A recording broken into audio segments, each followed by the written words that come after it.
Hello बच्चों, कैसे हैं आप। आज हम लाए हैं मैग्नेटिक फील्ड का एक शानदार टॉपिक, जिसे हम बायो-सावर्ट लॉ के नाम से जानते हैं। बायो-सावर्ट लॉ बहुत इम्पोर्टेंट लॉ है। मैग्नेटिक फील्ड का क्वेश्चन करने के लिए हमें इस लॉ को समझना चाहिए और देखते हैं डिटेल में कैसे उसको समझे। देखो क्या होता है कि अभी तक जो हमारे पास सूचना है उसके अकॉर्डिंग बायो-सावर्ट लॉ से पहले एक साइंटिस्ट आए थे जिनका नाम है ओरस्टेड। क्या नाम है बच्चों? ओरस्टेड। तो ओरस्टेड ने ये जो मेरे सामने है ओरस्टेड ने अपना एक स्टेटमेंट दिया। क्या स्टेटमेंट दिया? ओरस्टेड ने एक स्टेटमेंट दिया। क्या स्टेटमेंट है उनका कि कोई भी अगर हमारे पास में वायर है, इस वायर में अगर आप करंट फ्लो करते हो तो उसके चारों तरफ, कोई भी वायर है उसमें अगर आप करंट फ्लो करते हो तो उसके चारों तरफ एक फील्ड प्रोड्यूस होगा और उस फील्ड को हम क्या बोलते हैं? Magnetic field. क्या बोलते हैं बेटा उसको? Magnetic field. क्लियर? तो ये ओरस्टेड ने कहा और उसके बाद जानकारी पर्याप्त हमारे पास नहीं कि भाई उन्होंने इतना ही कहा। कितना होगा, हाउ मच मैग्नेटिक फील्ड कितना होगा, ये वो नहीं बता पाए। तो इनके बाद कौन आते हैं? बायो-सावर्ट को। एक बार मैं ओरस्टेड स्टेटमेंट को फिर बोल देता हूँ। ओरस्टेड के according to Oersted, when a current passes through a wire, then a field is produced around the wire. This field is called magnetic field. Is it clear? तो देखिए यहाँ पर मैग्नेटिक फील्ड लाइन यानी magnetic field produce हो जाता है। कितना होगा ये सब जानने के लिए हमें किसकी स्टडी करनी पड़ेगी? Biot-Savart law. तो चलो आओ हम क्या करते हैं, बायो-सावर्ट लॉ की स्टडी करते हैं। क्लियर? देखो कैसे करेंगे। स्टेटमेंट क्लियर है आपका? स्टेटमेंट क्लियर है बायो-सावर्ट लॉ का? किसी भी वायर में अगर करंट फ्लो करते हैं, कोई भी वायर है जो हमारे पास उसमें करंट फ्लो करेंगे तो उसके चारों तरफ, उसके अराउंड एक फील्ड प्रोड्यूस होता है। उस फील्ड को हम क्या बोलते हैं?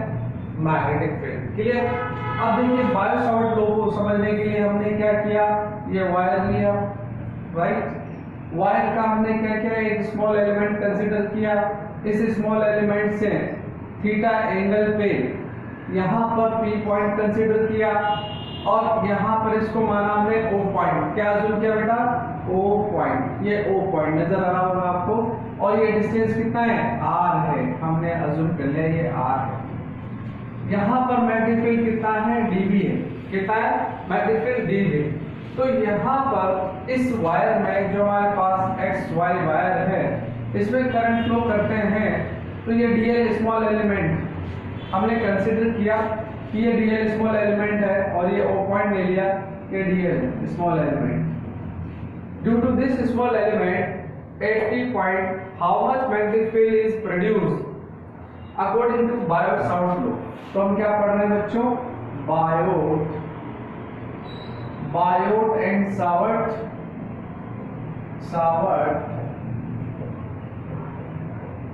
लो। चलिए भाई हम बायो-सावर्ट लो पढ़ते हैं, नजर आ रहा होगा आपको। तो उन्होंने क्या बताया कि जो मैग्नेटिक फील्ड प्रोड्यूस होगा यहाँ पर, कहाँ पर? पी पॉइंट पर, वो मैग्नेटिक फील्ड जितनी भी करंट फ्लो हो रही है उसके डायरेक्टली प्रोपोर्शनल होता है और स्मॉल एलिमेंट जो है हमारे पास डीएल उसके प्रोपोर्शनल होता है और dB sine theta means dB जो होता है वो साइन थीटा के प्रोपोर्शनल होता है और four dB inversely proportional to the r square. ये 4 लॉ उन्होंने ये चारों नियम दिए। इन चारों नियमों को अगर हम मिला देते हैं एक साथ तो हमारे पास क्या बनता है बेटा? DB proportional I dl sine theta upon r square. क्या बनता है? dB proportional ideal sin theta upon r square. अब हम देखो बेटा यहाँ से dv की वैल्यू निकाल लेते हैं। dv जैसे प्रोपोर्शनल साइन हटाएंगे तो हमारे पास क्या आएगा, एक कांस्टेंट आएगा और आइडियल sin थीटा अपन क्या है हमारे पास r²। क्लियर है यहाँ तक, कोई दिक्कत नहीं। चलिए k क्या है हमारे पास 1 ले लेते हैं, ये आपके पास में, और ये सीजीएस में अपन 1 लेते हैं इसको।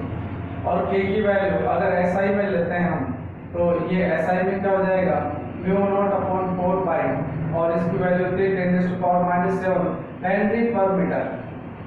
k की वैल्यू क्या है, μ0/4 पाई 10⁻⁷ हेनरी पर मीटर, और ये SI में, किसमें बेटा ये SI मतलब सिस्टम ऑफ इंटरनेशनल। तो इसको हम MKS में भी लिख सकते हैं और इसको CGS में हमने बोल ही दिया। तो डेफिनेट हमारे पास में यहाँ पर dv की वैल्यू अगर हम ये वैल्यू पुट करते हैं तो μ0 क्या है यहाँ पर, μ0 को क्या बोलेगा अपन, permeability of free space, permeability of vacuum, यानी कि निर्वात की पारगम्यता, परमेबिलिटी ऑफ फ्री स्पेस μ0 होता है। और यहाँ पर वैल्यू हमने पुट किया तो आइडियल, और ये sin थीटा और अपॉन r², ये हमारे पास हो गया। अगर इसका वेक्टर फॉर्म निकालना है हमें तो यूनिट वेक्टर लगा देते हैं, यहाँ पर वेक्टर फॉर्म